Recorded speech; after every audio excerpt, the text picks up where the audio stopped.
आज जे जी-एस-टीचं सरकारने म्हणजे केंद्र सरकारने जी-एस-टी कमी केला, त्या बाबतीत सरकार हे सातत्यानं जे जी-एस-टी एवढी मोठी वाढवली होती आणि त्यानंतर कमी केली, परंतु जे काही कमी केली तेही काही फारशा मोठ्या प्रमाणात कमी केली नाही।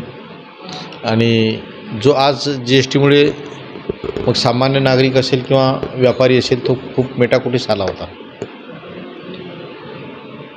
जी-एस-टी वाढली तेव्हा हेच लोक राज्याच्या विकासाच्या किंवा केंद्राच्या विकासाच्या सगळ्या गोष्टी करत होते आणि जी-एस-टी कमी केल्यानंतरही तेच राज्याचा विकास होईल किंवा केंद्राचा विकास होईल हे सातत्यानं सांगत आहेत।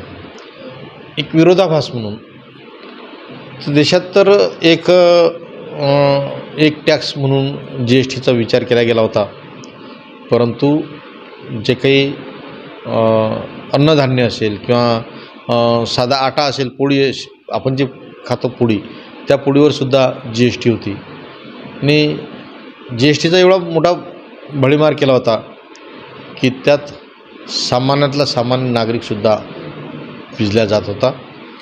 आज जी-एस-टी कमी जरी केली असेल तरी सामान्य लोकांना त्याचा किती फायदा होईल हे काळच सांगेल।